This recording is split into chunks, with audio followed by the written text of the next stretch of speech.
मानव समाचार, मानवता के हक में पवित्र त्यौहार है, यानी 20 तारीख को आषाढ़ी एकादशी है, 21 तारीख को बकरी ईद है।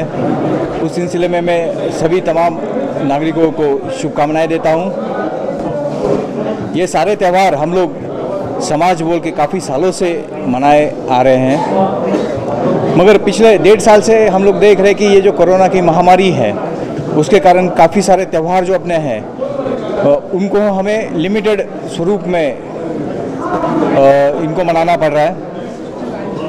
हम लोग ये जो कोरोना की महामारी है उससे लड़ रहे हैं। हमने देखा है कि पहली वेव में भी, दूसरी वेव में काफ़ी नुकसान हुआ है।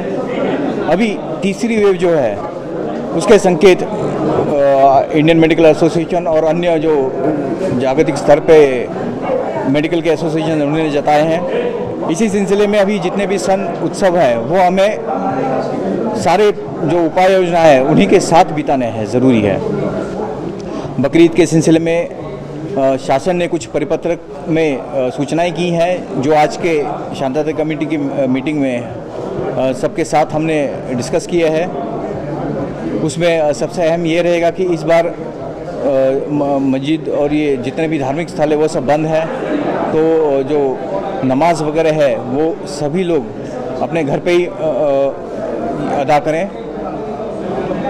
उसी के साथ जो पहले स्लॉटर हाउसेस में यानी कुर्बानी दी जाती थी, वो भी स्लॉटर हाउस पे भी बंधन होने के कारण लोगों ने प्रतीकात्मक रूप में भी ये करना ज़रूरी है। उसी के साथ कॉरपोरेशन और इलेक्ट्रिसिटी कॉरपोरेशन के भी पदाधिकारी यहाँ पे थे, तो उन्होंने भी विश्वास जताया कि वो ये कालखंड में जो इलेक्ट्रिसिटी और वाटर सप्लाई है उस सिलसिले में योग्य वो खबरदारियाँ वो लेंगे। क्योंकि ये खबरदारी इसलिए ज़रूरी है कि जब यानी हम लोग जानवर का बलि वगैरह देते हैं तो जो भी खून और इतर मांस रहता है वो तुरंत वहाँ से वॉश हो जाए। इस सिलसिले में आज की मीटिंग में सब पदाधिकारी से बातचीत हुआ है।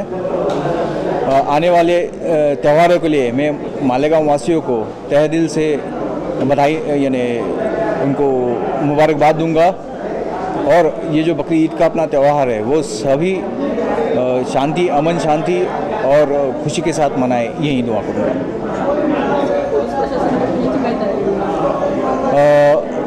ये बकरी ईद के सिलसिले में पुलिस प्रशासन की तरफ से उचित बंदोबस्त लगाया जा रहा है। उसमें लोकल पुलिस हेडक्वार्टर से भी एडिशनल फोर्सेस है, एसआरपी के प्लाटून्स और कंपनी है, और होम गार्ड्स भी इसमें शामिल है।